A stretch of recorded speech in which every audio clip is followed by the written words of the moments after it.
The first photograph appeared online before sunrise. By breakfast, it was everywhere. Adrian Cross, billionaire Omega CEO of Cross Enterprises, had been photographed leaving a private hotel entrance with Dorian Hale, the alpha who had once served as his executive secretary.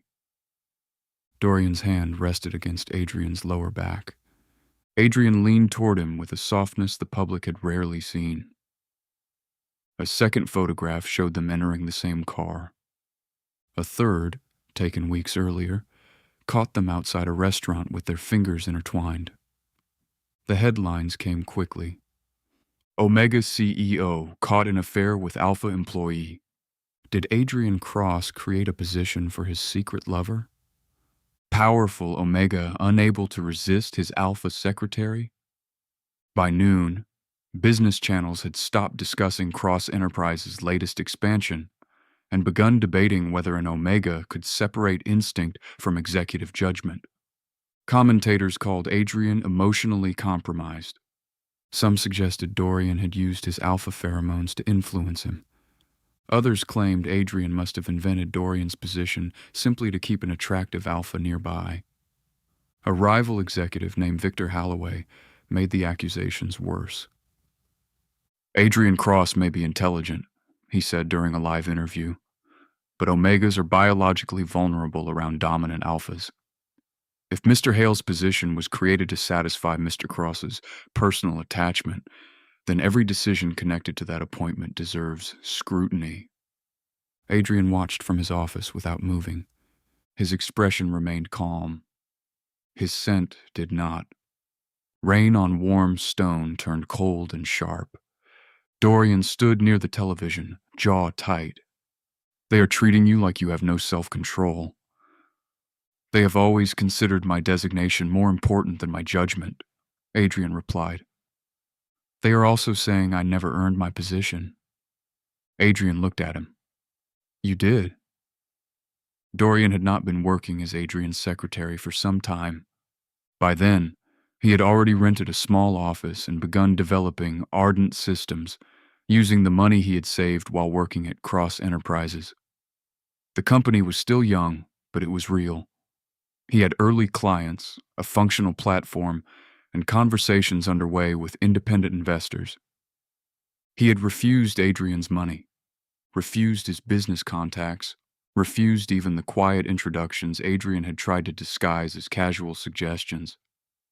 Dorian wanted to stand beside Adrian as a man who had built something of his own, not as an employee whose future could be dismissed as a gift from his mate.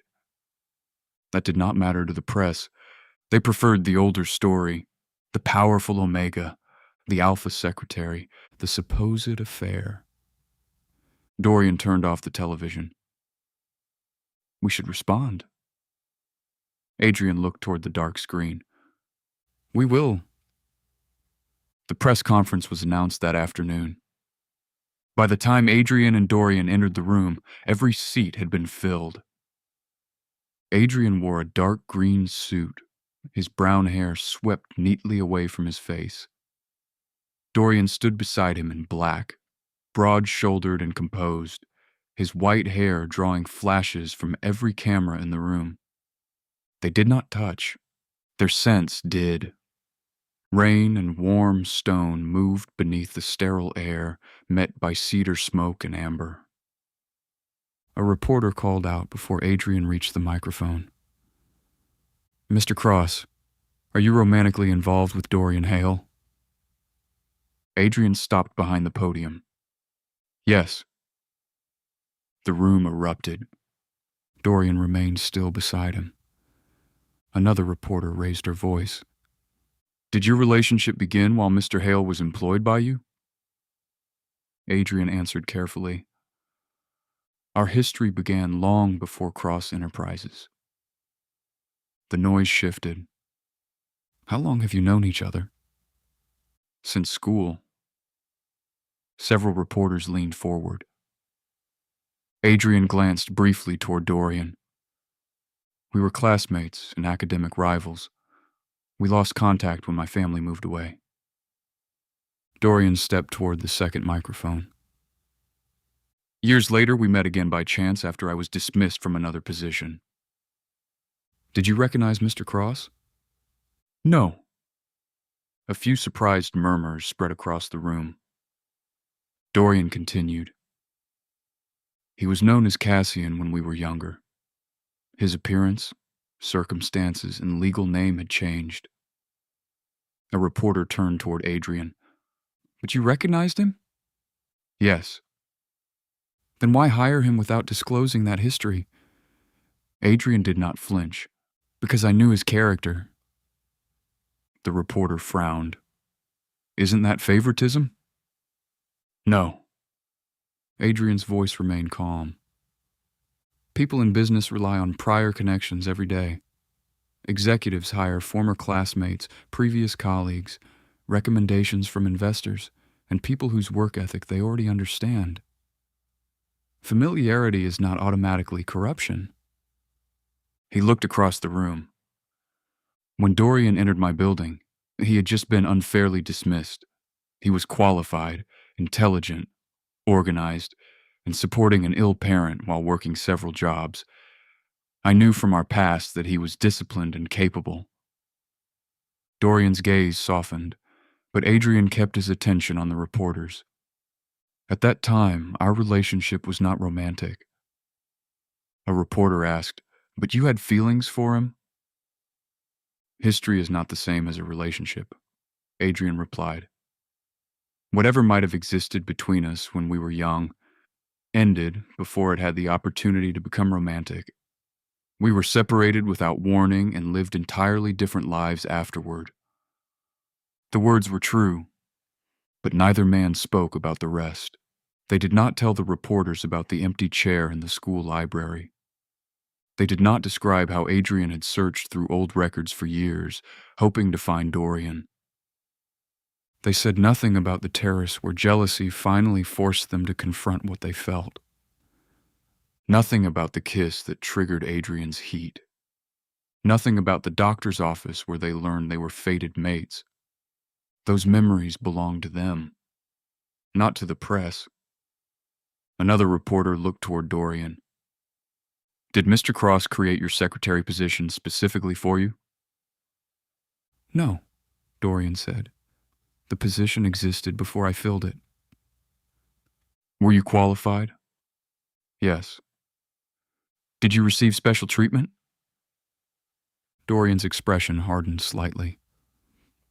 I worked long hours, managed executive schedules, prepared reports, coordinated travel, organized meetings, and performed the responsibilities attached to the role. The fact that Adrian knew me in the past does not erase the work I did. A reporter near the front raised her hand. But your relationship eventually became romantic. Yes, Dorian answered. While you still worked for him? Dorian paused. The feelings developed while we worked together. The relationship itself did not continue under that professional arrangement. The room quieted. Dorian continued. Once it became clear that our connection was no longer only professional, we addressed the conflict. I began preparing to leave Cross Enterprises and build my own company. Adrian looked toward him. Dorian had already taken those steps before the scandal broke. Ardent Systems was not an idea created to repair their public image. It had been born from Dorian's own experiences of working multiple jobs, surviving unstable schedules, and watching businesses treat employees as replaceable. A reporter asked, "So you are no longer employed by Cross Enterprises?" No. What do you do now? I am the founder of Ardent Systems. Several journalists began typing. Dorian continued. My company creates labor management and logistics tools for small businesses. It supports transparent scheduling, emergency staffing, payment tracking, and protections against wage theft. Is Mr. Cross funding it? No. Did he connect you with investors? No. Does Cross Enterprises hold any ownership? No. Adrian looked faintly offended beside him. Dorian ignored it. I built the company using my savings and my own work. Victor Halloway, standing near the rear of the room, raised his voice. Convenient timing. Surely your connection to Adrian Cross has still opened doors. Dorian turned toward him. Connections open doors in every industry. The room quieted again. Dorian's voice remained even. The difference is whether a person is capable of walking through them and doing the work afterward. No one questions an alpha executive who hires a former classmate or marries someone from his professional circle. Yet because Adrian is an Omega, the assumption becomes that desire overruled judgment. Victor's mouth tightened. Adrian stepped closer to the microphone. Many relationships begin in workplaces. He looked across the press room. People spend long hours working together. They build trust. They see how the other person behaves under pressure. Attraction developing between colleagues does not automatically mean favoritism, manipulation, or professional incompetence. A reporter called out, "But there was still a power imbalance." "Yes," Adrian said, "which is precisely why we changed the professional arrangement once the relationship became real." The answer landed harder than denial would have. Another reporter asked, "Do you believe your Omega instincts affected your judgment?" Adrian's expression went cold. "I believe my judgment allowed me to build a multinational conglomerate." The room fell silent. My designation does not turn every emotion into a biological failure. Loving an alpha does not make me incapable of leading, just as being an alpha does not make Dorian incapable of earning his position. He paused. The suggestion that I was unable to resist him also removes his agency. It assumes the alpha acts and the Omega simply reacts. That is not what happened. Dorian looked at him. Adrian's voice softened only slightly. "We made deliberate choices." He remembered the terrace in daylight after the doctor's appointment. The question of whether they could still walk away. Dorian taking his hand and saying he did not want to. He remembered being told that Adrian had not replaced Cassian. He had protected him. He remembered their second kiss, calm and certain, without heat or fear making the decision for them. But Adrian gave none of that to the room. He simply said, "We chose each other." A reporter turned to Dorian. "Are you saying fate had nothing to do with it?" Dorian's gaze moved briefly toward Adrian. "Some things about our bond are private." The response caused another wave of whispers. Dorian continued before anyone could press further. "What matters is that neither pheromones nor professional obligation forced this relationship. We had the opportunity to walk away. We did not." Victor Halloway scoffed. "And now the public is expected to believe there were no ethical concerns?" Adrian looked directly at him. "There were concerns. We addressed them." His tone sharpened. "Ethics require action, not pretending human relationships never develop in professional spaces. Dorian left my employment. He began building his own company without my financial support.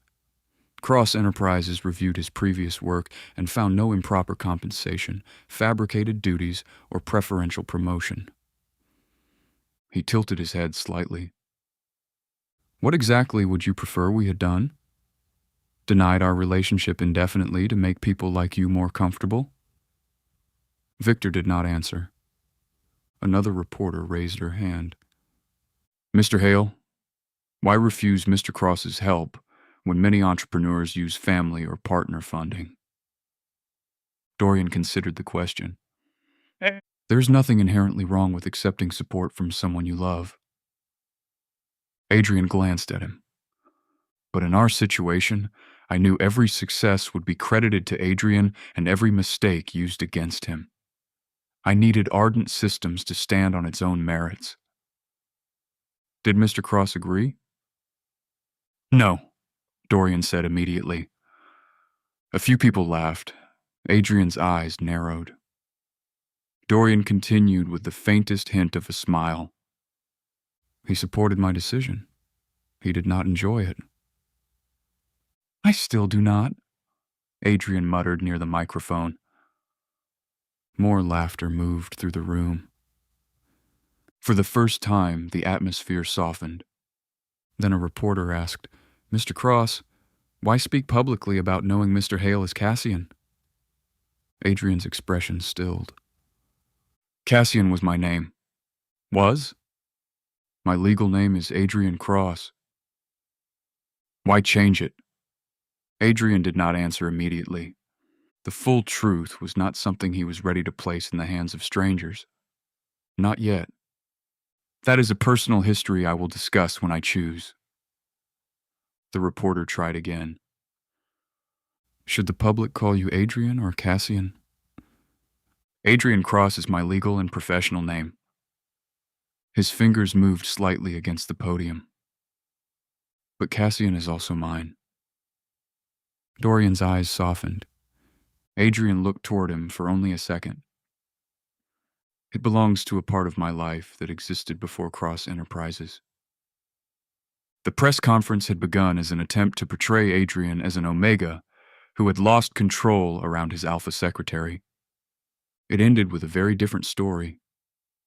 Adrian had hired someone whose character and ability he already knew, just as powerful people in business did every day. The position had been real. The work had been earned. Their shared past had not been romantic when Dorian was hired, and once their feelings became a relationship, they ended the professional arrangement that created the conflict. Dorian was already building Ardent Systems on his own. Adrian remained in control of Cross Enterprises. Neither of them apologized for falling in love. As they stepped away from the microphones, cameras flashed in rapid bursts. Dorian moved close enough for his shoulder to brush Adrian's. Quietly, beneath the noise, he asked, "Are you all right?" Adrian kept his eyes forward. No. Dorian's cedar scent wrapped gently around the cold rain of his. Adrian exhaled. But I will be. They left the room side by side. Not employer and employee. Not a helpless Omega and the Alpha he supposedly could not resist. Two men with separate careers, shared history, and a relationship they had chosen carefully. The world could call it a scandal. They knew better. The press conference ended just after noon. By 1, clips of Adrian and Dorian's answers were circulating across every major business network. By 2, the phrase "many relationships begin at work" was trending online. By 3, analysts had started examining Ardent Systems, the company Dorian had mentioned only briefly, but defended with enough certainty to make people curious. And by 4, a woman Cassian had not spoken to in years was sitting in a modest living room, staring at a frozen image of Adrian Cross on her television. His mother recognized his eyes first. Not the name, not the voice, not the lean face, expensive suit, or long brown hair swept neatly away from his forehead. His eyes, green, sharp now, unflinching, but still the same eyes that had once watched her from across the dinner table, silently waiting to see whether she would defend him. She had not. The news anchor replayed the final portion of the press conference. Adrian Cross is my legal and professional name, Cassian said on screen. But Cassian is also mine. His mother covered her mouth. Beside her, his father leaned forward. What did he say? She did not answer. The clip started again. Cassian. Adrian Cross was Cassian, their son, the boy they had called lazy while he studied past midnight, the Omega they had said would never become useful, the child who had left their home with 2 bags and a scholarship letter after refusing to hand over the money meant for his education. His father stood so quickly the coffee table shook. That's impossible. His mother stared at the television. He has the same eyes. That man owns Cross Enterprises. I know what he owns. He cannot be Cassian. But even as he denied it, his voice weakened. The anchor moved on to footage of Cross Enterprises headquarters, quarterly earnings, and the public response to Adrian's defense of his relationship. His father sat down again. Neither of them spoke for several minutes. Then his mother whispered, "He changed his name." His father's expression tightened. "He hid from us." The words should have sounded wounded. Instead, they sounded offended, as though Cassian had taken something that belonged to them. As though his life after leaving had been an act of theft. His mother looked toward the screen where Dorian stood beside him. White hair, dark skin, tall, protective. She remembered him too. The alpha from Cassian's old school. The boy they had blamed for making Cassian more difficult. For teaching him to answer back. For making him believe he deserved more than what they had decided to give him. "Call him," she said. His father looked at her. "We do not have his number." "He owns a company. Someone can reach him." His father's eyes returned to the screen. A different kind of calculation entered them. Their son was no longer an unwanted Omega with scholarship money. He was Adrian Cross. And suddenly, after years without a word, they became very concerned about where he had been. Cassian did not know any of this yet. He and Dorian left the press conference through a private corridor and entered the elevator without speaking. The doors closed. The public version of Adrian Cross remained standing for several seconds longer. Straight spine, controlled expression. Hands relaxed at his sides. Then the elevator began to rise, and his shoulders dropped. Dorian moved closer. "Cass, I'm fine. You said that before we went in." "I was lying then, too." Dorian's mouth almost curved, but the coldness in Cassian's scent stopped him. Rain striking stone, sharp, exposed. Dorian reached for his hand. Cassian looked down as their fingers intertwined. For a long moment, he said nothing. Then quietly, "I hate that they made me explain why I'm allowed to love you." Dorian's chest tightened. "You did not ask permission." "No, but every answer still felt like a defense." Cassian leaned back against the elevator wall. "They can hire former classmates, marry business partners, sleep with assistants, and promote friends from university. But I love one alpha, and suddenly my entire company is evidence that Omegas cannot control themselves." Dorian stepped in front of him. "They wanted you ashamed." Cassian's green eyes lifted. "You gave them nothing." Dorian's cedar scent warmed around him, steady and grounding. "You stood there and reminded them that you built Cross Enterprises before most of them knew your name." Cassian's lips moved faintly. "And you told them you refused my money in front of everyone. You were trying to buy half my company. I offered seed funding. You offered enough to purchase a district. It was a generous district." Dorian smiled. Cassian tried not to. The elevator doors opened directly into the penthouse. Home. The difference in scent struck them immediately. The room smelled like both of them now. Rain and stone woven into cedar, amber, coffee, paper, and the faint traces of the tea Mother Hale preferred when she visited. Dorian removed his jacket. Cassian loosened his collar and walked toward the windows. His phone began vibrating before he reached them. He glanced down. Unknown number. He declined the call.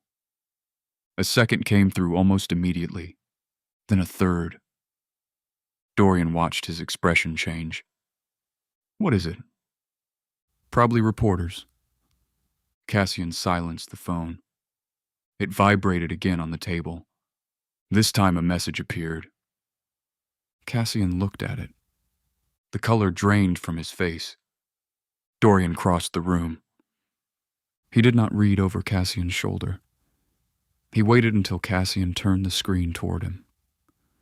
Cassian, we saw the press conference. We have been worried about you for years. Please call us. Whatever happened, we are still your family. The message came from his mother. Dorian felt the shock hit through the bond. Not like a loud explosion, like ice spreading under skin. Cassian sat down slowly. They know. Dorian lowered himself beside him. Cassian stared at the words. We have been worried about you for years. His mouth twisted. They were worried. Dorian remained quiet. Cassian laughed once. The sound was hollow. When I left, my father told me not to come back asking for help. Dorian's hand closed around his. Now they know you never needed it. That is not why they called. No. Cassian looked toward the windows. His scent had gone almost silent. Dorian hated when that happened. Anger he could answer. Fear he could soothe. Silence meant Cassian had gone somewhere inside himself where Dorian could not follow without being invited. Another message appeared. We never stopped loving you. We only wanted you to learn responsibility. You were young and emotional when you left.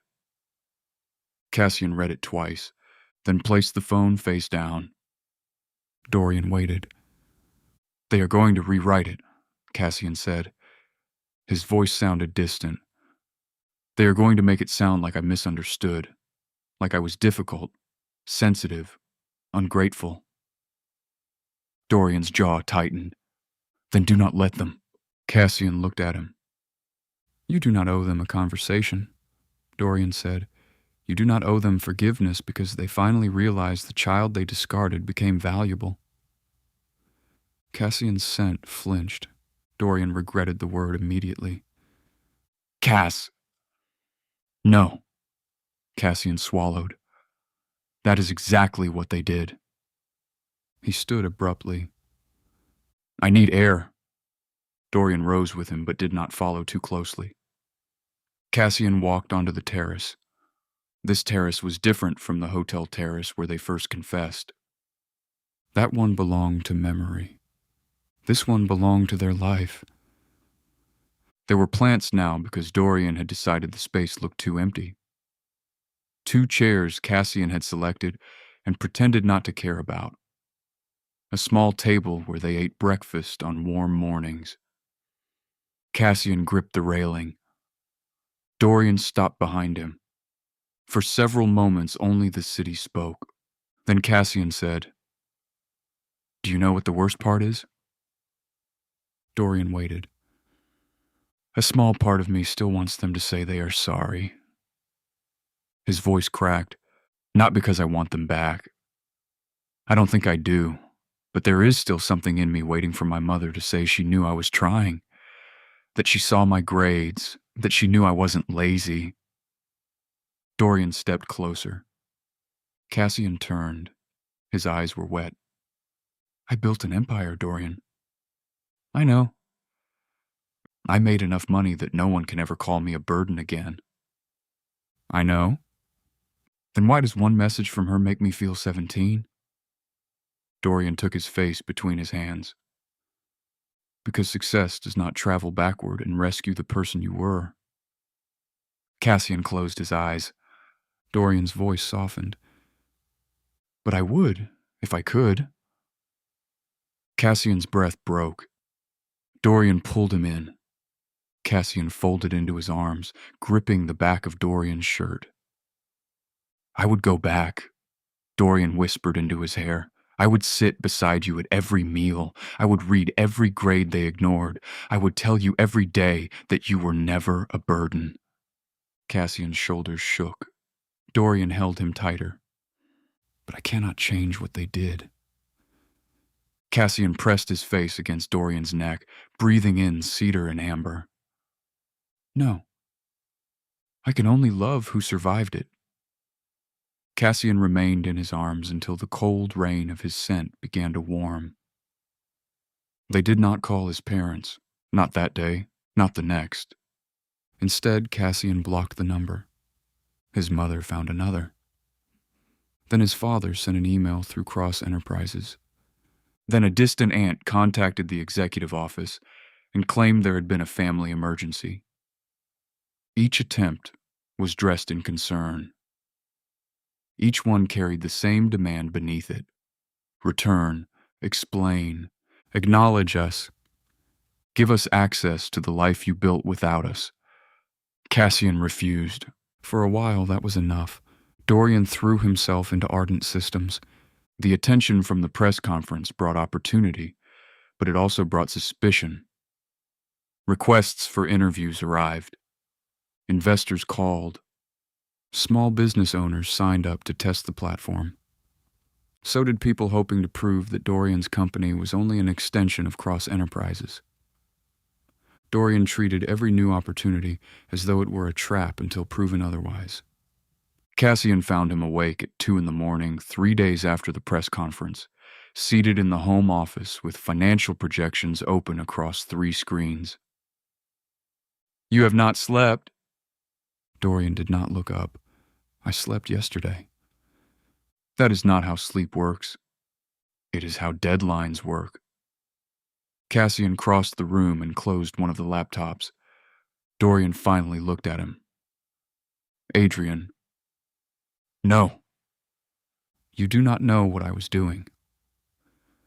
I know you have reread the same paragraph 4 times. Dorian narrowed his eyes. Cassian leaned against the desk.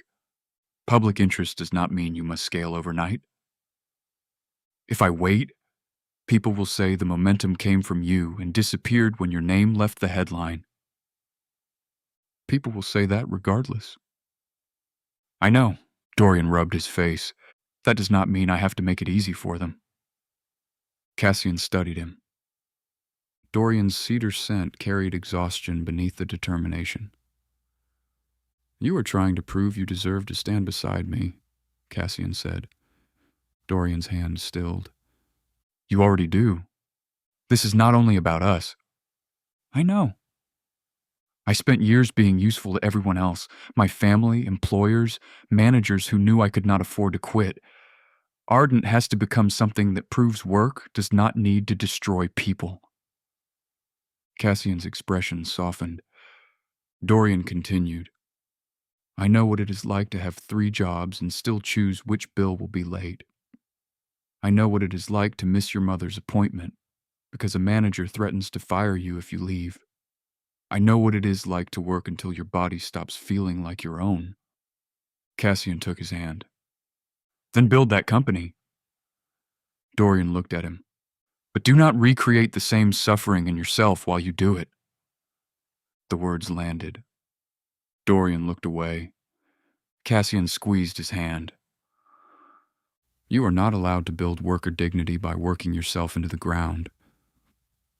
"That sounds like a company policy." "It is a household policy." Dorian's mouth curved. Cassian pulled him to his feet.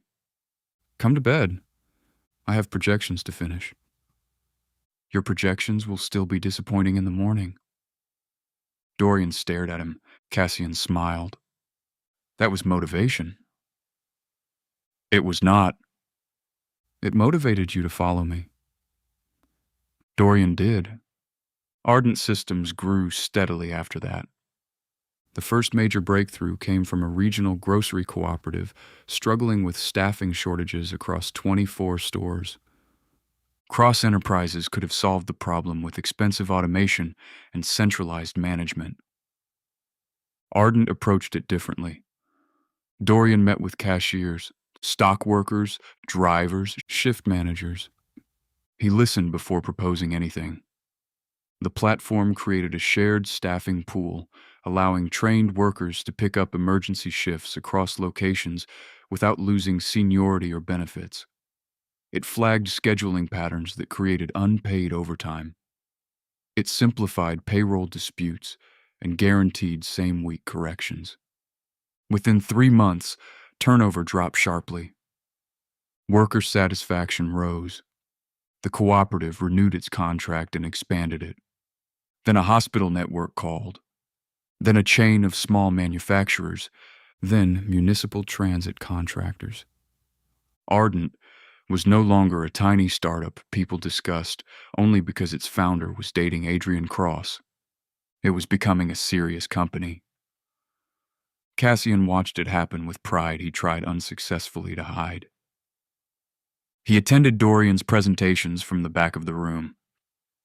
He never sat beside investors, never spoke unless directly asked, never let anyone mistake his presence for ownership. At one event, an investor approached Cassian during a break. "You must be pleased with your investment." Cassian looked at him. "I do not have one." The investor laughed uncertainly. "Surely unofficially." "No." "Advisory control?" "No." "Board access?" "No." The investor glanced toward Dorian across the room. "Then what exactly is your role here?" Cassian's expression softened. "I am the person who reminds him to eat." The investor stared.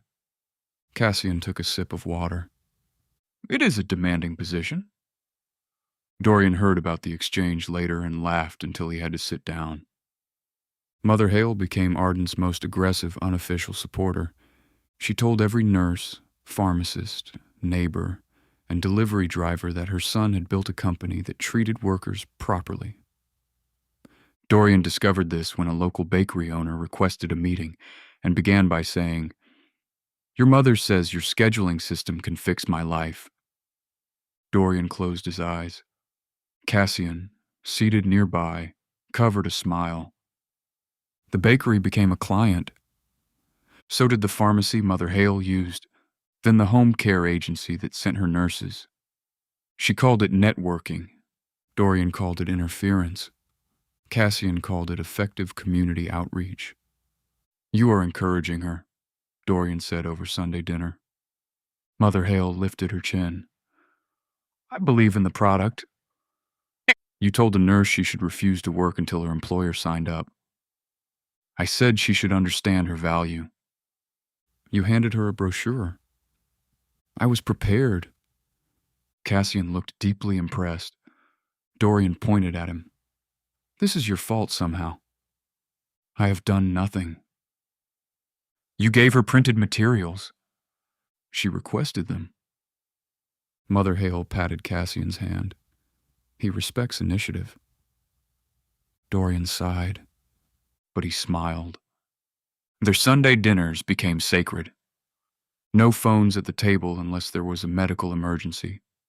No business discussion for the first 30 minutes, a rule Mother Hale created after Dorian and Cassian spent an entire meal arguing over labor analytics.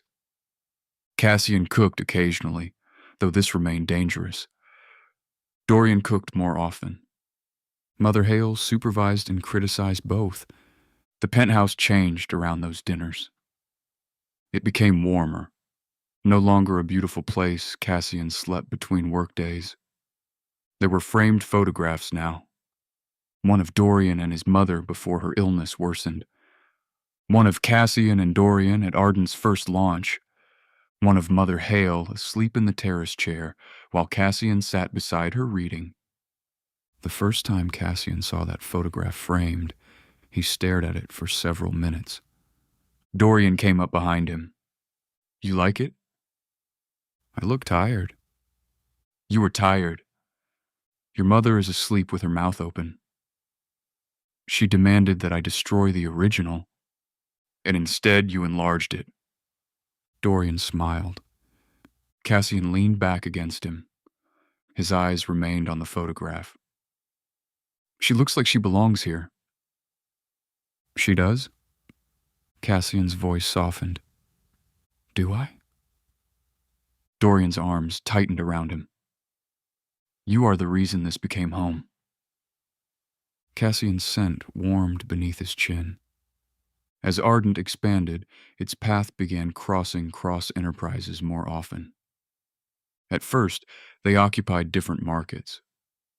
Cross enterprises focused on advanced software, food technology, logistics infrastructure, and international corporate systems. Ardent focused on workers, scheduling, small business operations, and labor protections. Then both companies bid on the same contract.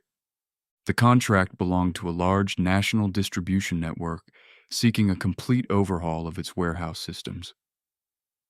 Cross Enterprises proposed automation, predictive inventory, and integrated delivery software. Ardent proposed a combined management system centered around employee scheduling, safety compliance, wage protection, and skill-based advancement. The board at Cross expected Dorian to withdraw. He did not. Cassian's chief strategy officer entered his office carrying the competitor list. Ardent Systems submitted a proposal. Cassian looked up from his report. I am aware. The officer waited. Cassian returned to reading. Should we contact them? No. To discuss scope? No. To avoid an unnecessary conflict? Cassian raised his eyes. Are you suggesting my company ask a competitor to withdraw because its founder shares my home? The officer shifted. No, sir. Good. When Dorian came home that evening, Cassian was seated at the kitchen island reading Ardent's public proposal. Dorian stopped. You are reviewing my bid. I am reviewing a competitor's bid. You are smiling. It has several weaknesses. Dorian placed his briefcase down. Which you will not tell me. Of course not. Dorian moved closer. Cassian turned a page. Your workforce transition model is overly optimistic. Dorian stared at him. Cassian looked up innocently. That sounded like advice. It was criticism. Free criticism from Adrian Cross has monetary value. I will invoice you. Dorian leaned across the counter. You want to win. Cassian's green eyes sharpened. Obviously. Even against me. Especially against you. Dorian's scent deepened with amusement. Cassian closed the proposal. You should want the same. I do. Good. They kissed, then spent the rest of the evening on opposite ends of the penthouse, each preparing to defeat the other. The business press loved it. Fated mates become corporate rivals. Ardent Systems challenges Cross Enterprises for national contract. Love at home, war in the boardroom. Commentators waited for signs of strain. They expected jealousy, resentment, accusations of insider knowledge. Instead, Cassian and Dorian established strict boundaries. No discussing active bids at home. No access to each other's internal files. Separate legal teams, separate devices. No Cross employee permitted to join Ardent during active negotiations without full disclosure. No Ardent employee allowed to use the personal relationship to request meetings. Mother Hale found the rules hilarious. You sleep in the same bed but cannot discuss warehouses over breakfast? That is correct, Dorian said. What if one of you talks in your sleep? Cassian looked at Dorian. He does. Dorian frowned. I do not. You said worker retention at 3 a.m. I may have been dreaming. You also said reduce turnover by 12%. Mother Hale nodded thoughtfully. Did it work? Cassian answered before Dorian could. His projection is unrealistic. Dorian pointed toward him. That is exactly why we do not discuss the contract at breakfast. In the end, Cross Enterprises won the primary infrastructure contract. Ardent won a separate workforce management agreement, after the client decided both systems were necessary. The press called it a compromise. It was not. Both companies had won on their own strengths. Ardent's contract was smaller in revenue, but more influential than anyone predicted. Its employee protection model became an industry standard. Other corporations began demanding similar systems. Within 2 years, Ardent Systems was valued in the billions. Within 3, it competed directly with Cross Enterprises for several major domestic contracts. Dorian did not become Adrian Cross's equal because the press declared it. He became a rival because clients trusted what he built. One evening, Cassian found him standing in the Ardent headquarters lobby after everyone else had gone. The building was no longer small. Glass walls rose around a bright central atrium. Employees moved between floors during the day. A public display showed wage recovery totals and emergency staffing placements completed through Ardent software. Dorian stood beneath the company logo. Cassian approached quietly. "You are brooding." Dorian glanced at him. "I am reflecting." "You are standing alone in the dark. The lights are on. Emotionally dark." Dorian smiled. Cassian stopped beside him. For a while, they looked at the building together. "I used to clean offices like this at night," Dorian said. Cassian turned. "After everyone left, I would empty trash cans and look at the names on the doors. Founder, director, president." His scent carried something heavy but not bitter. "I told myself titles did not matter, that survival was enough." Cassian reached for his hand. Dorian intertwined their fingers. "But some nights, I wondered whether that was all I would ever be. Someone cleaning the rooms where other people built their futures." Cassian's chest tightened. Dorian looked up toward the Ardent logo. "Now people come here to build theirs." Cassian's eyes shone. "You did that." Dorian looked at him. "We did not do it." Cassian's brows rose. "You did." Dorian's expression softened. "You believed I could." "That is not the same as building it." "It mattered." Cassian looked away. Dorian touched his face. "You saved my life before you ever gave me a job." Cassian went still. "When?" "When you looked at me and saw someone worth hiring instead of a man carrying a box after another failure." Dorian's thumb brushed his cheek. "You gave me room to breathe." Cassian's voice was quiet. "You gave me that first."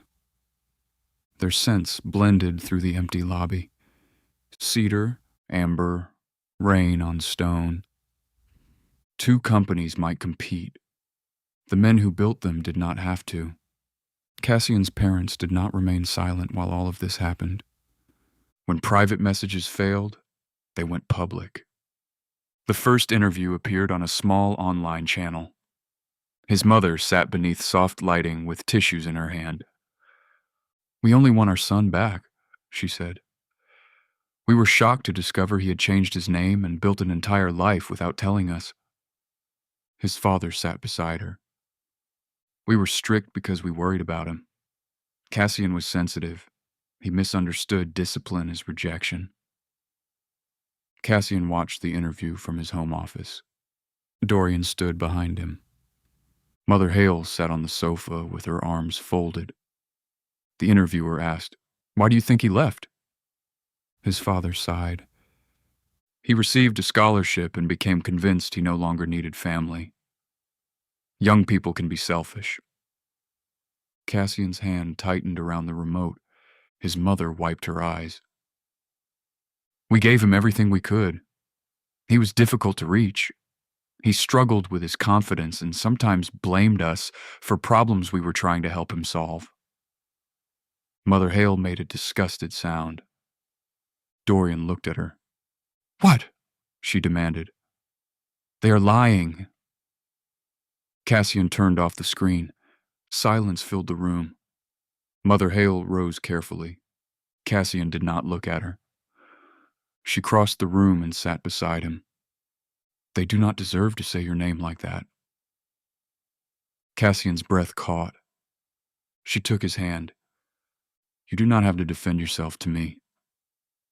His eyes lowered. They said I was selfish for keeping the scholarship. You were a child protecting your future. They said they gave me everything. They gave you food and shelter because they were your parents. That was not a loan. Cassian's scent trembled. Mother Hale squeezed his hand. Dorian told me some of what happened. Cassian glanced toward him. Dorian's expression was apologetic. Only enough to explain why the interview might affect you. Mother Hale continued. My son spent years believing he failed me because he could not fix my health or replace what our family lost. Dorian looked down. I would tear my own heart out before I let him believe loving me was a debt. Her eyes returned to Cassian. Parents are supposed to give children roots, not invoices. Cassian's eyes filled. She opened her arms. He hesitated only a second before leaning into her. Mother Hale held him against her shoulder. Dorian watched, throat tight. You are not selfish, she murmured. You are not worthless, and you did not become valuable when you became rich. Cassian's grip tightened around her. You were valuable when you were a frightened boy with a scholarship letter. The words broke something open. Cassian cried quietly against her shoulder. Mother Hale held him without rushing. Dorian sat on his other side and placed a hand against his back. For the first time, Cassian let both of them comfort him at once. No embarrassment, no apology, only family. The interview sparked questions. Reporters contacted Cross Enterprises. Former classmates posted old photographs. A teacher remembered Cassian ranking near the top of his class. The Scholarship Foundation confirmed that the award had been intended solely for his education and could not legally be redirected to his family. Then Professor Cross's widow released a statement. She did not mention Cassian's parents by name. She did not need to. Adrian Cross arrived at university brilliant, exhausted, and convinced that every kindness came with a price. My late husband did not create his talent. He simply treated it as something worth protecting. Any family now claiming credit for the man he became should ask why he had to become that man without them. Cassian read the statement twice, then a third time. Dorian found him sitting at the edge of their bed with the phone in his hand. She remembers me. Of course she does. I have not spoken to her in years. Love does not disappear because time passes. Cassian laughed weakly. You make that sound simple. It is not simple. Dorian sat beside him.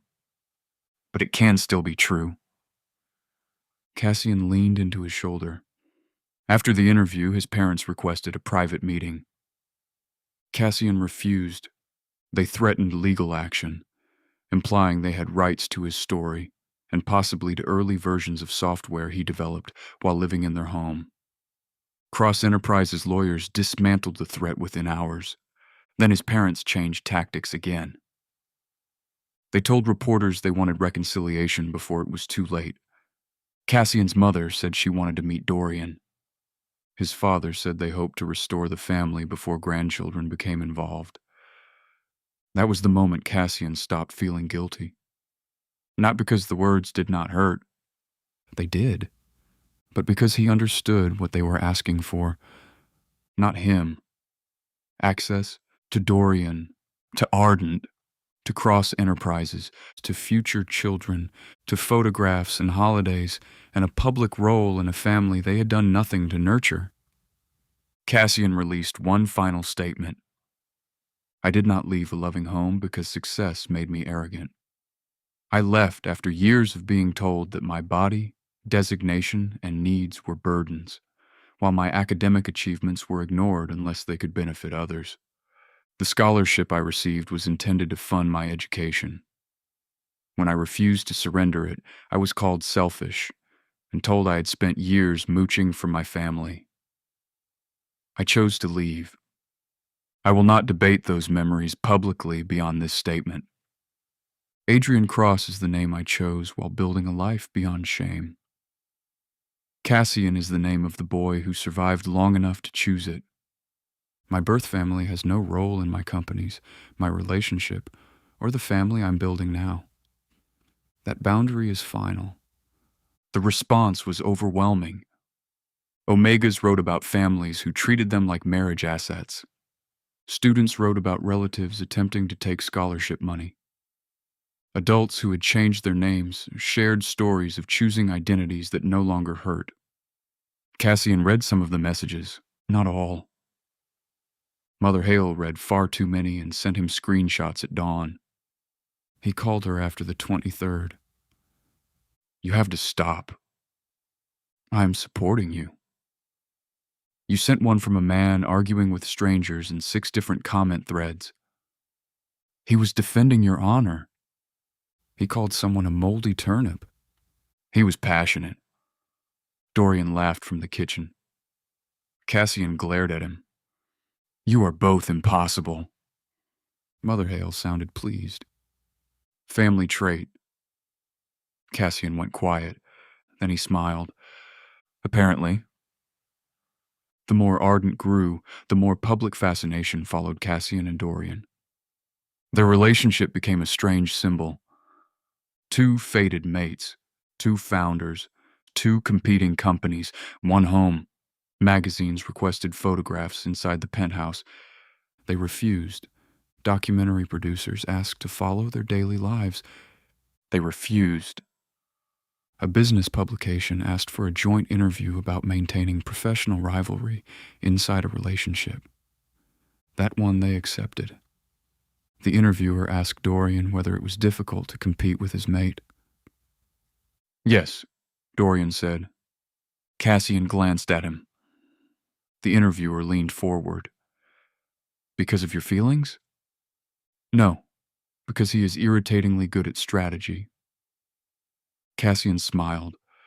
The interviewer turned to him. And Mr. Cross? Dorian builds from lived experience. It makes him difficult to predict using conventional models. That sounds like praise. It is an observation. Dorian looked amused. The interviewer asked whether they discussed business at home. Not active negotiations, Dorian said. General ideas sometimes, Cassian added. Mother Hale, who had been invited to watch from off camera, called out, They lie. Both men turned. She continued.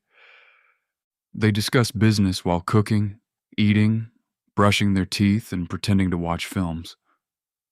The interviewer laughed. Cassian looked betrayed. You were not supposed to participate. I am improving the interview. Dorian leaned back, smiling. The article's headline became, The Mother Behind Business's Most Competitive Power Couple. Mother Hale framed it. She placed it in her living room directly beside Dorian's childhood school photograph. Yeah, you know they used that title because you interrupted, Dorian said. They recognize charisma. Cassian nodded seriously. She has excellent media instincts. Dorian stared at both of them. Mother Hale and Cassian had become allies in ways that frequently concerned him. She taught Cassian family recipes. Cassian arranged specialist care she had previously been unable to access. She scolded him for skipping meals. He attended every important appointment he could. When her condition worsened briefly one winter, Cassian canceled an international trip without hesitation. Dorian discovered it only after reaching the hospital. You had a summit in Berlin. Cassian sat beside Mother Hale's bed, holding a cup of tea she had not touched. There will be another summit. You did not have to cancel. Mother Hale opened one eye. He did. Dorian looked at her. She closed her eye again. I was dramatic. You were admitted overnight. Excessively dramatic. Cassian's mouth curved faintly. Dorian looked between them. The fear inside him was still sharp. Hospitals brought back years of helplessness. Cassian stood and approached him. She's stable. I know. You do not smell like you know. Dorian closed his eyes. His cedar scent had turned smoky and bitter. Cassian placed both hands against his chest. You are not alone in this anymore. Dorian looked down at him. Cassian's voice softened. You let me help you build a company. Barely. You let me help care for your mother. Dorian swallowed. She is my mother too, if she will have me. From the bed, Mother Hale muttered, Too late to return you now. Cassian's eyes filled. Dorian pulled him close. That hospital night became the moment Dorian fully understood what Cassian meant when he said he was building a family. Not in the future, not after marriage, not after children. Already. They were already a family. Mother Hale recovered. She returned home 3 days later and complained that both men hovered too much. Dorian installed another emergency monitor. Cassian hired a nutritionist. She threatened to move away. Neither believed her. Ardent eventually became Cross Enterprises' most serious domestic rival. Not because Dorian copied Cassian, because he challenged an assumption Cassian's company had helped create. Cross Enterprises had built systems around efficiency. Ardent built systems around people. When corporations had to choose, many wanted both. When they could afford only one, the choice became ideological. Automation or workforce investment. Central control or employee participation. Speed or sustainability. Cassian and Dorian debated these differences constantly, never cruelly, never carelessly, but passionately. One night, after Ardent won a major contract Cross Enterprises had pursued for months, Cassian came home late. Dorian was waiting in the living room. Neither spoke at first. Cassian removed his coat. Dorian watched him carefully. You lost. I am aware. To me. That detail has also reached me. Dorian stood. Cassian's face remained unreadable. Dorian approached slowly. Are you angry? Yes. Dorian stopped. Cassian continued. Your proposal was better suited to the client. Our team relied too heavily on scale and not enough on regional flexibility. Dorian blinked. Cassian loosened his cuffs. I am angry because I saw the weakness 2 weeks ago and could not correct it without delaying submission. Dorian's mouth curved. You are not angry with me. I am always somewhat angry with you. That feels affectionate. It is not. Dorian moved closer. Cassian looked at him. Then his restraint cracked. I am proud of you. Dorian went still. Cassian's scent softened. You built something strong enough to defeat me. Dorian's eyes burned. Cassian stepped into him. No one can say you stand beside me because I gave you power. Dorian wrapped his arms around his waist. Cassian rested his forehead against his chest. You made your own. Dorian kissed his hair. You helped me believe I could. Cassian started to object. Dorian held him tighter. I know. I built the company. I did the work. You did not fund it or hand me clients. Cassian relaxed slightly. But you gave me a place where failure would not make me homeless. Cassian looked up. You gave my mother safety. You gave me enough peace to think beyond surviving. Dorian touched his cheek. That mattered.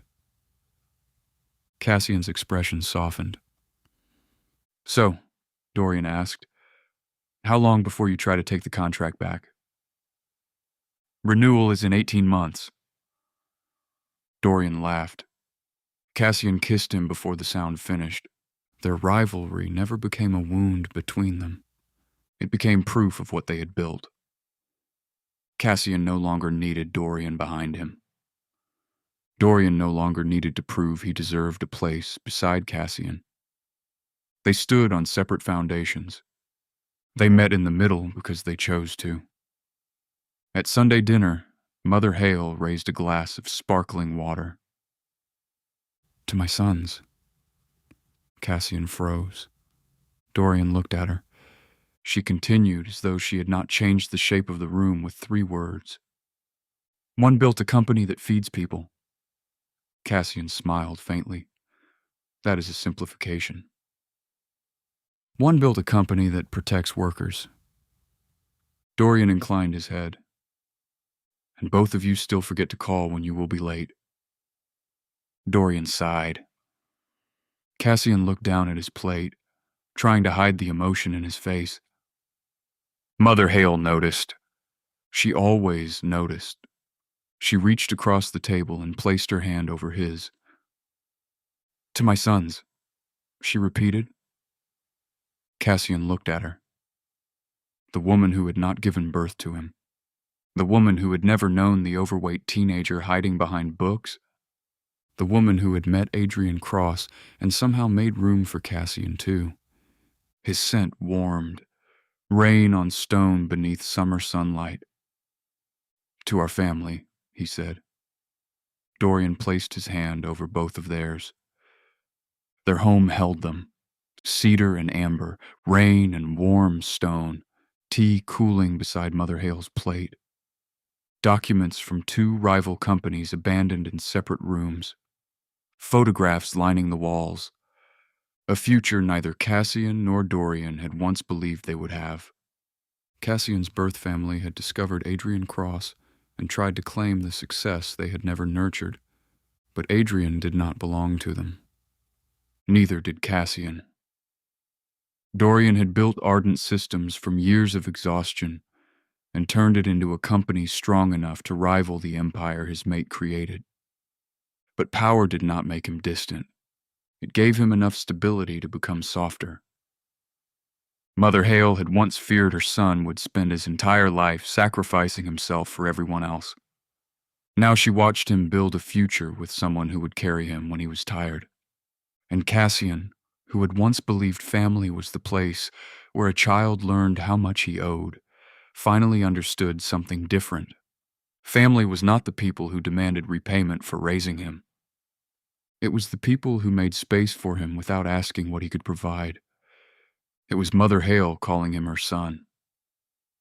It was Dorian challenging him in boardrooms and holding him in the dark. It was a home where Cassian and Adrian could both exist, where neither name was used as a weapon, where love did not make him smaller. It gave him somewhere safe to grow. For several months, life settled into a rhythm neither Cassian nor Dorian had ever expected to have. Not calm exactly. Men who ran rival billion-dollar companies rarely had calm lives. But theirs had shape. Mornings began in the same bed, usually with Dorian awake first and Cassian pretending not to notice the alpha watching him. Workdays belonged to separate offices, separate employees, separate strategies, and increasingly competitive contracts. Evenings belonged to them. Sunday dinners belonged to Mother Hale, and no matter how fiercely Cross Enterprises and Ardent Systems competed during the week, business was left outside their bedroom door. Mostly. "You stole one of my analysts," Cassian accused one evening as he walked into the penthouse. Dorian looked up from the stove. "I hired someone who resigned from your company." "He resigned after your recruiter contacted him." "He applied through the public website." Cassian removed his coat sharply. "That website is suspicious." "It is a standard employment page." It attracts disloyal people. Dorian turned off the burner and faced him. You promoted him twice in 3 years. Exactly. I invested in him. And then refused his request to work remotely. He managed an on-site team. His wife had a baby. Cassian paused. Dorian folded his arms. Cassian looked away. That information was not presented clearly. It was in his request. The request was 6 pages. You read 400-page acquisition reports. They are better organized. Dorian tried not to smile. Cassian narrowed his eyes. Do not look pleased with yourself. I am not pleased. You smell pleased. Dorian's cedar and amber had warmed with amusement. Cassian stepped closer, intending to continue arguing. Instead, the smell of dinner reached him. His expression changed instantly. He covered his mouth. Dorian's amusement disappeared. Cass? Cassian turned away sharply. Dorian crossed the kitchen in 2 steps and caught him by the waist as his knees weakened. Cassian gagged, one hand pressed against his lips. Dorian guided him toward the sink. What is wrong? The smell. Dorian looked toward the stove. It is pasta. It is attacking me. Dorian stared at him. Cassian breathed carefully through his mouth. Turn it off. It is off. Make it more off. Dorian moved the pan to the far side of the kitchen and opened a window. Cassian remained bent over the sink, breathing slowly. Dorian returned and placed a cautious hand against his back. Are you ill? No. You nearly fell. I stood too quickly. You were already standing. Cassian lifted his head just enough to glare at him. Dorian gently pressed the back of his hand to Cassian's forehead. No fever. I told you I'm fine. Dorian's eyes narrowed. Cassian recognized that expression. It was the same look Dorian used when reviewing suspicious contracts or questioning executives whose numbers did not add up. I do not need an investigation, Cassian said. You rejected coffee this morning. It smelled wrong. You slept through half of the drive home yesterday. I was resting my eyes. You ate an entire jar of pickled onions at midnight. Cassian straightened. They were good. You hate onions? People change. In 12 hours? Cassian opened his mouth to answer. Then the scent in the room shifted. Dorian became completely still. Beneath Cassian's familiar rain and warm stone was something else. Faint, soft, almost impossible to distinguish, but new. Dorian's pupils widened. Cassian noticed. What? Dorian did not answer. His gaze dropped slowly toward Cassian's stomach. Cassian followed it. The room went silent. No, Cassian whispered. Dorian's hand hovered near him without touching. Neither of them moved. The possibility existed between them, too delicate to name. Cassian looked back at Dorian. Do not start panicking. I am not panicking. You stopped breathing. Dorian inhaled immediately. Cassian stared at him. That did not help. Dorian reached for his hand. We should call the doctor. Cassian glanced toward the kitchen window, where the city glowed beneath the evening sky. His heart had begun beating too quickly. What if it is nothing? Then we come home. What if it isn't? Dorian's expression softened. Then we come home together. The doctor confirmed the pregnancy the next morning. Cassian sat rigidly in the examination chair, one hand locked around Dorian's. Dorian sat beside him, outwardly composed. His scent told a different story. Cedar smoke filled the room, thick with tension and hope. The doctor looked over the results and smiled. Congratulations. You are pregnant. For several seconds, neither man reacted. Cassian heard the words. He understood them, but they did not feel real. Pregnant. There was a child inside him. Their child. His free hand moved slowly toward his stomach. Dorian's hand followed, covering his. Cassian looked at him. Dorian's eyes were already wet. Cass, he whispered.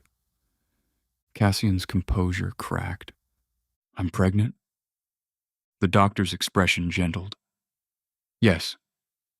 Very early, but everything appears normal so far. Cassian stared down at their joined hands. Joy should have come first. Instead, fear surged through him so quickly that his scent turned cold. What if something goes wrong? Dorian moved closer.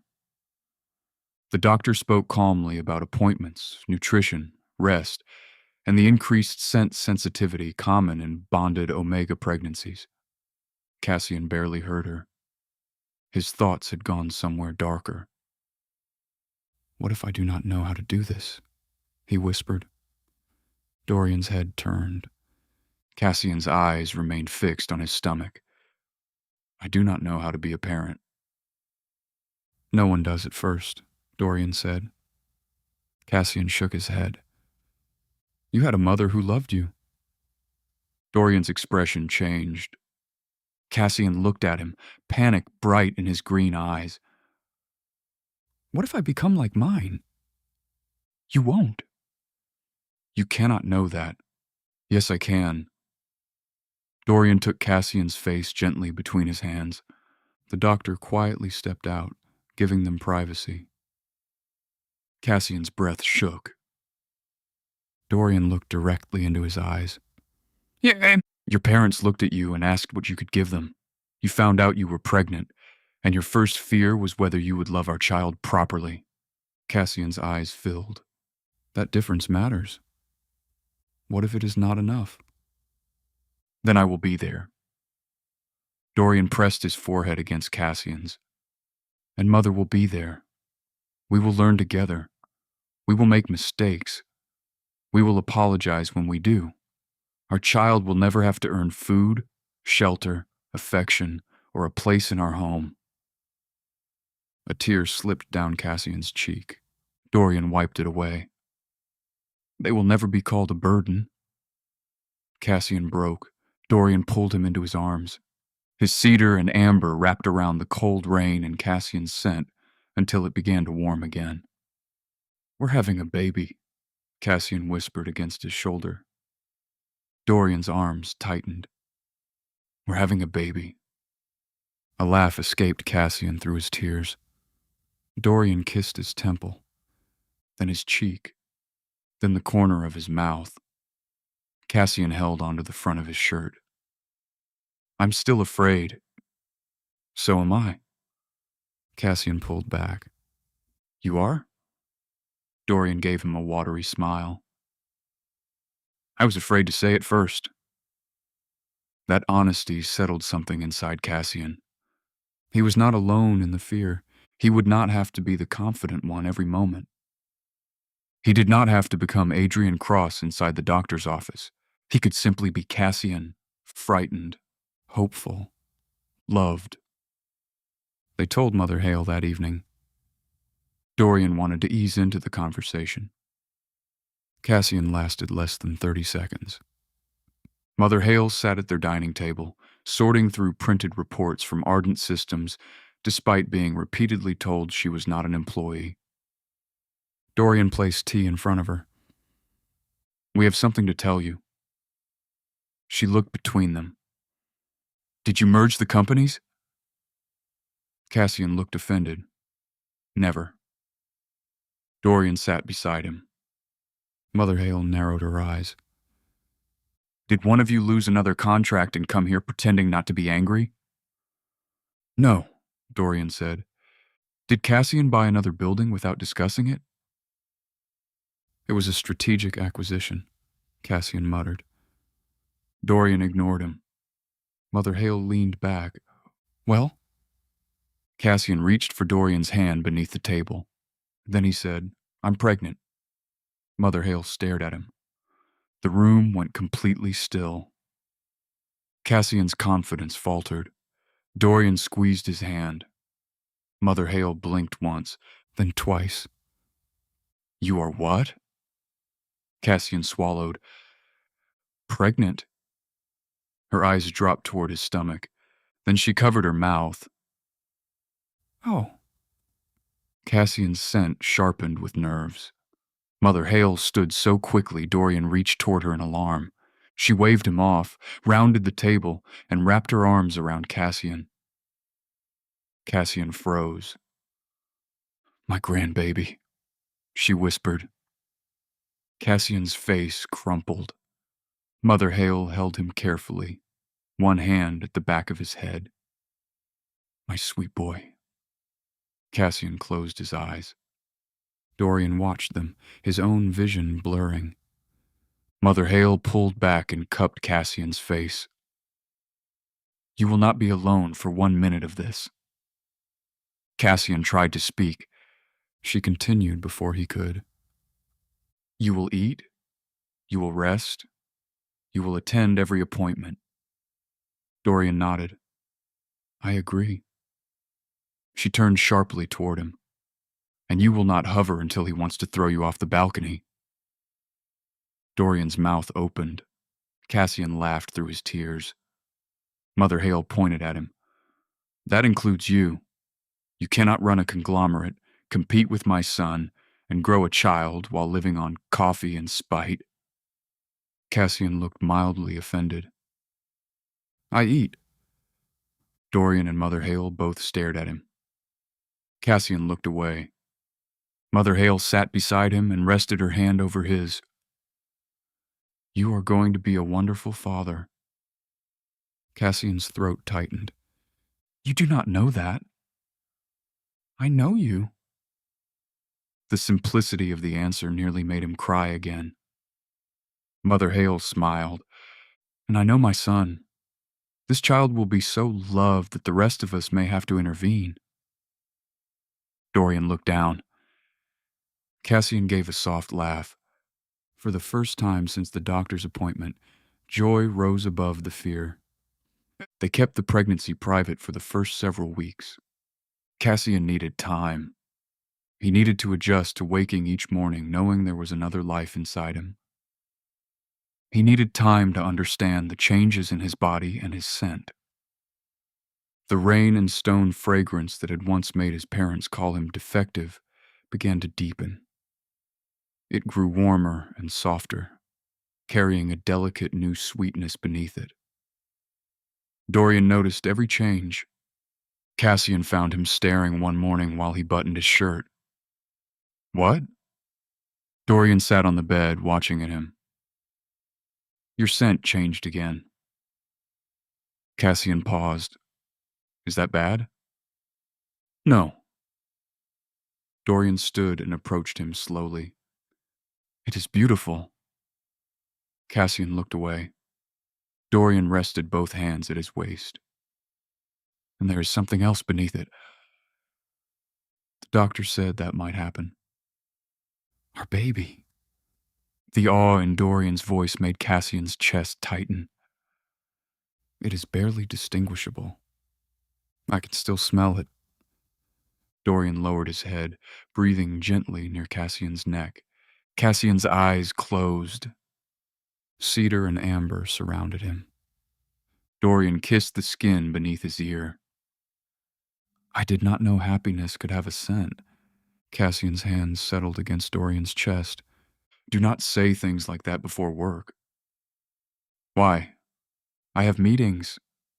You can attend meetings while loved. It is distracting.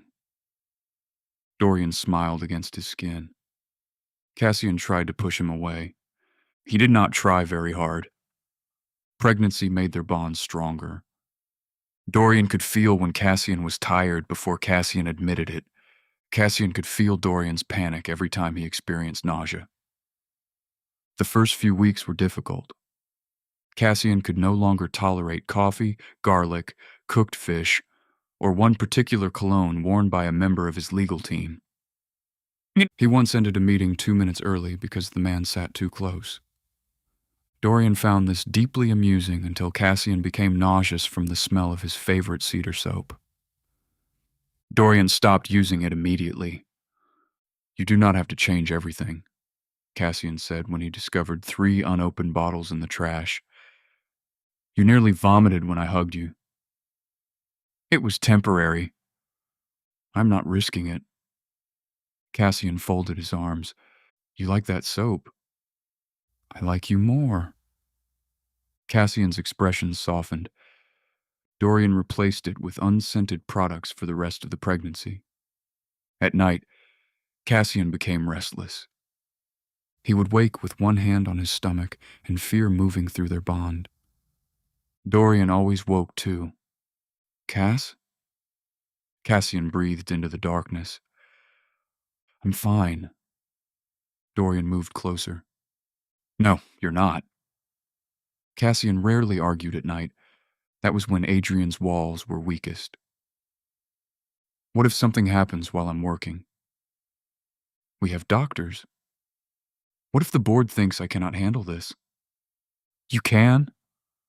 "What if they are right?" "They are not." Cassian turned toward him.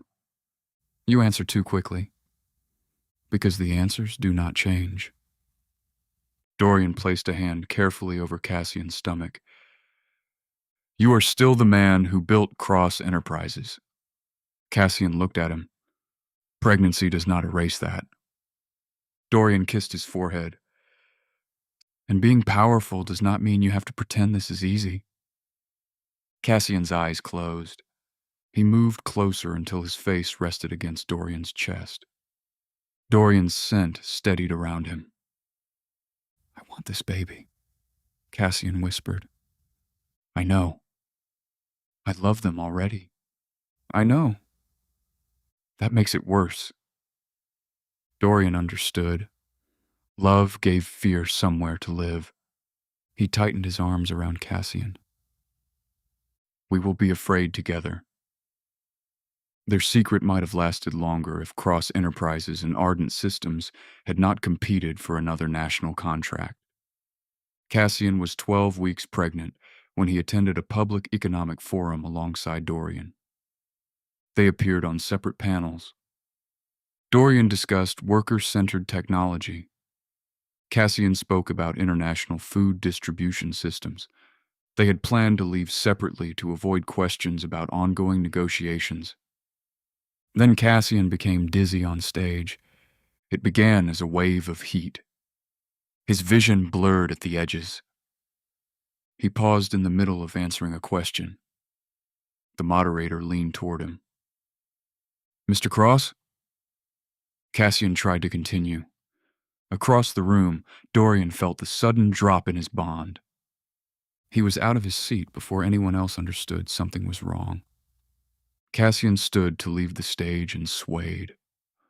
Dorian reached him in seconds. His arm went around Cassian's waist. Cameras flashed.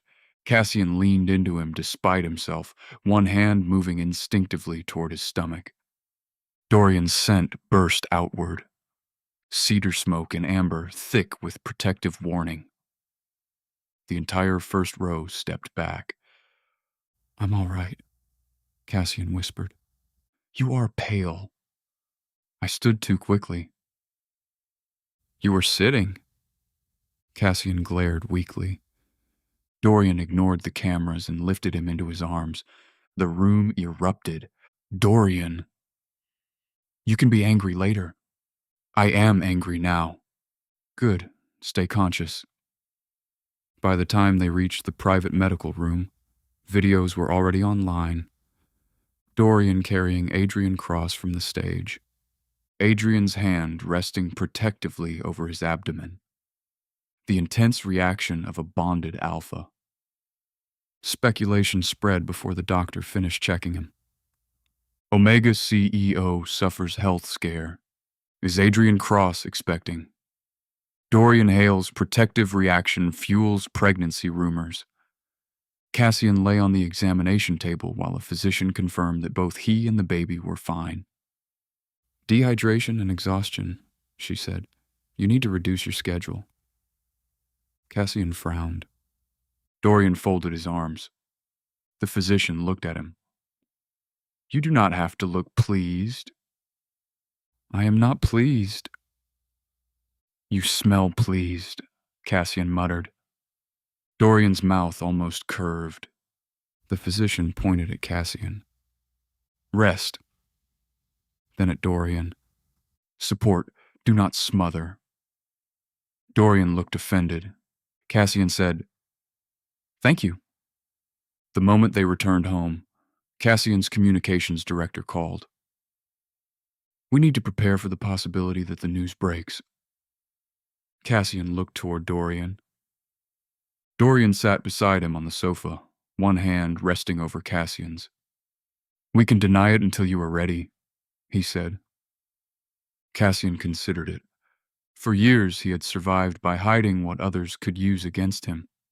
His old name, his scent, his loneliness, his need for Dorian. But this child was not shame. He placed a hand over his stomach. No. Dorian waited. I will not let them reveal our baby like a corporate secret. Cassian's green eyes sharpened. We tell them ourselves. The announcement was simple. No dramatic stage, no branded campaign, no magazine deal. Cassian and Dorian stood together in a quiet press room with Mother Hale seated nearby, just beyond the cameras. Cassian wore a dark green suit. At 12 weeks, his body had barely begun to change, but he rested one hand over the small curve of his stomach. Dorian stood beside him in black. Their joined hands were visible. Cassian addressed the cameras. Following speculation about my health, my husband and I have decided to share our news ourselves. He glanced at Dorian. Dorian's thumb moved over his hand. We are expecting our first child. The room erupted. Questions came from every direction. How far along are you? Will you step down from Cross Enterprises? Will Mr. Hale take leave from Ardent? Does the board support the pregnancy?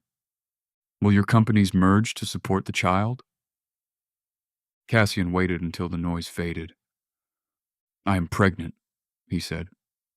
I am not retiring, merging my company, or surrendering my authority. A few reporters shifted. Our child is not a corporate event. They are not an acquisition, a liability, or a succession strategy. His voice softened. They are our family. A reporter near the front raised her hand. Critics argue that pregnancy places omegas in a biologically vulnerable position that makes leadership more difficult. How do you respond? Dorian's scent sharpened immediately.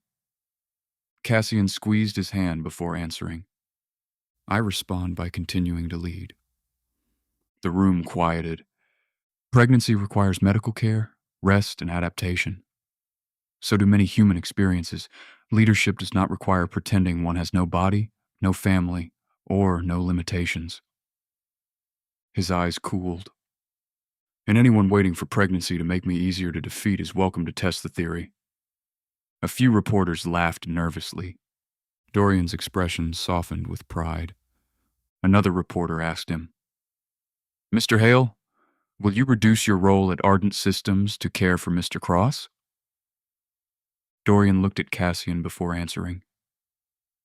We will both adjust our schedules because this is our child. But will you be the primary caregiver? We have not reduced parenthood to a corporate hierarchy. Cassian glanced at him. Dorian continued. I will care for my mate and our baby. Adrian will continue leading Cross Enterprises. I will continue leading Ardent. We will also accept help from our family. Mother Hale called quietly from the side, whether they like it or not. Several reporters turned. Cassian closed his eyes briefly. Dorian smiled, and with that smile from Dorian, this is where we're going to end their story. Cassian and Dorian are expecting their first child, building a family filled with the love and safety they were both denied for far too long. They chose each other, not only because fate brought them together, but because their hearts did too. And neither man had to give up everything he worked for.